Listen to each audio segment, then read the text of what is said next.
Well, hello again to all the boys and girls out there in YouTube land watching. Georgia Beer Reviews back at you today with another one. And what I'm looking at is a beer from Wild Leap Brew Co. out of LaGrange, Georgia. This is the Alpha Abstraction Double IPA. Clocks in at 8% alcohol by volume. This is volume 14. Every few months they put out a new version of this. They're all double IPAs. The difference between all the different volumes is the hop varieties that they use. I love the quote on the side of the label. I want them real thick and juicy, so find that juicy double. Sir Mix-a-Lot. Alpha Abstraction Volume 14 is a juicy double dry hopped IPA with Talus hops. Or Talus hops, I'm not sure. This is the 14th edition of the series with a varied hop profile in each volume. Wild Leap Beer Company was voted the #1 new craft brewery in the U.S. in 2018 when they were established. And they make some awesome beers, some great hazy New England style IPAs, and some great more traditional IPAs as well. But I'm into the more hazy New England style juice bomb type IPAs. They make some wonderful stouts as well. The Partners in Crema was just released again for the 2020 year, and it's one of my favorites. So there's the pour, a nice hazy orange color, not completely opaque though. When I hold it up to the light, I can see through it slightly. There's some nice streaming bubbles going up the glass. About a 1 finger white, relatively creamy looking head. The aromas, nice and fruity on the nose. The main fruit note that I'm getting is tangerine. There's almost like a little bit of a cereal type note with this as well, like Fruity Pebbles. Definitely fruit forward with the hops that they're using for the volume 14. Nice and juicy. None of the 8% alcohol is coming through on the nose. I believe this beer has lactose in it too.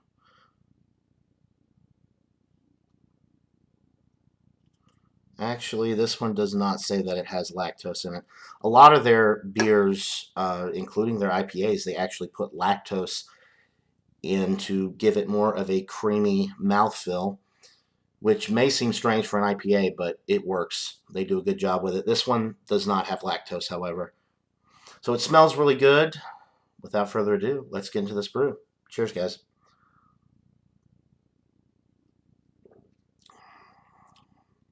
Yeah, palate follows the nose. You're definitely getting some nice tangerine notes right up front.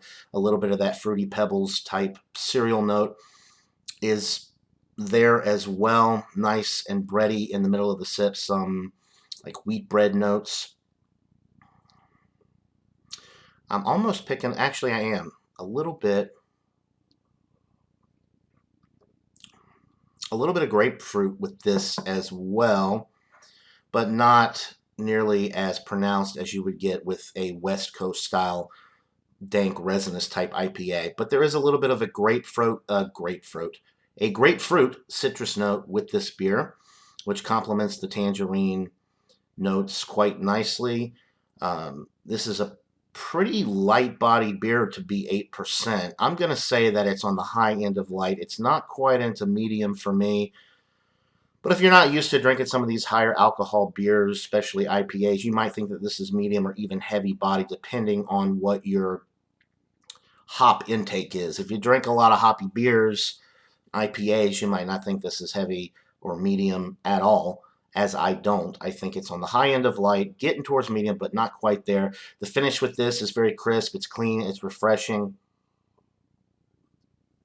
It does have a good bit of bitterness on the finish to kind of drop off those fruity pebble sweet notes and the fruit notes that I'm getting in the initial part of the sip. So it's pretty well balanced, malty and fruity up front, bready in the middle, and then slightly bittering on the finish and it drops off very quickly. So it's very inviting. You want to go right back in for another sip. None of the alcohol is coming through at all. It's not even warming going down the throat.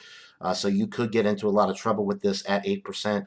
And you could drink a few of them, I think, because it's really not a heavy bodied beer. If you love juicy IPAs, I think that you could really get carried away with this because it's super smooth and easy drinking.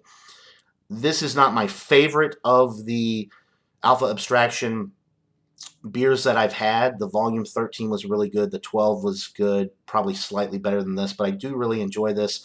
The Talus hops, they work well with this beer, and it's just it's a wonderful beer. I'm going to give it an A. It's a 90. You know what? I'm going to go right down the middle. It's not the best Alpha Abstraction I've had, but it's still a wonderful beer.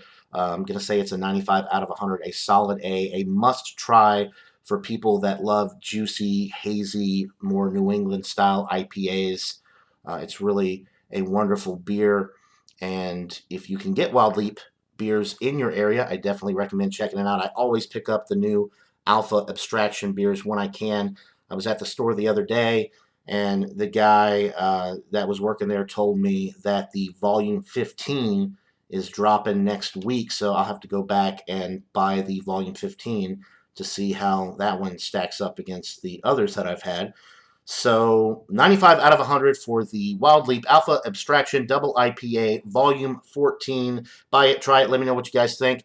That'll do it for this beer review. I hope you're all having a wonderful day, and until next time, everybody, cheers.